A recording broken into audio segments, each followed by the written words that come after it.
Welcome to episode 3 of Durga Puja mini blog series. আজকে সপ্তমী আর আজকে আমার গলার অবস্থা বেশ খারাপ, তো একটু এক্সকিউজ করে দিও। যাই হোক, আমি সকাল সকাল রেডি হয়ে গেছি। জারার এই টপটা পরেছি আর এটা আমি পেয়ার করেছি একটা অফ হোয়াইট লিনেন ট্রাউজার দিয়ে, যেটা H&M থেকে কেনা।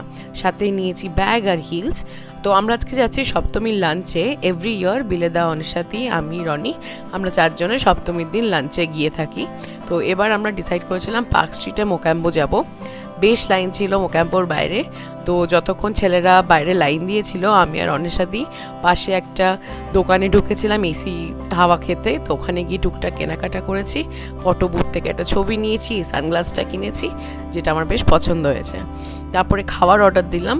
খাবারে ছিল spicy tuna dip, devilled crab, chicken steak আর একটা ছিল সার্ফ অ্যান্ড টাফ।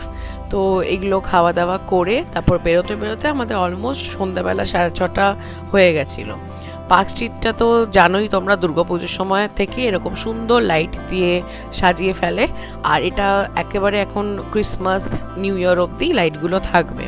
তো এই লাইটগুলোই দেখতে দেখতে উপভোগ করতে করতে আমরা কসবা এলাম। এসে বিলেদা অনিশাদির বাড়ির পাশে একটা পাড়ার পুজো হয়, যেখানে আমরা আগের বার সিঁদুরও খেলেছিলাম। ওইখানে গিয়ে আগে ঠাকুর বা মাকে দর্শন করলাম বেসিক্যালি। আর তারপর কিছুক্ষণ রেস্ট নিয়ে আমরা ডিসাইড করেছিলাম যে অ্যাক্রোপলিসের পাশে একটা পুজো হয়, আই থিঙ্ক নব উদয় ওটার নাম, ওইটা আমরা দেখতে যাব।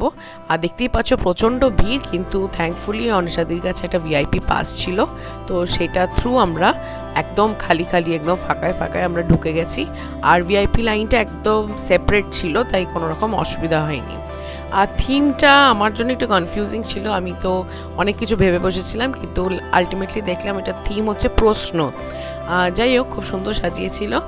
আর এদিনকে বেশ গরম ছিল, আর আমরা ঠাকুর দেখে বেরোতে বেরোতে তখন রাত 12টা বাজে, আর প্রচণ্ড গরম লাগছিল। তো আমরা ভাবলাম একটু অ্যাক্রোপলিসে গিয়ে জলি LLB 3 এসছে, সেটা যদি সিনেমাটা যদি দেখা যায়।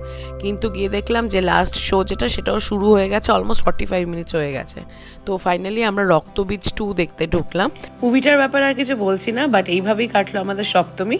আরও ব্লগ আসছে, যদি ভালো লাগে সাবস্ক্রাইব করো।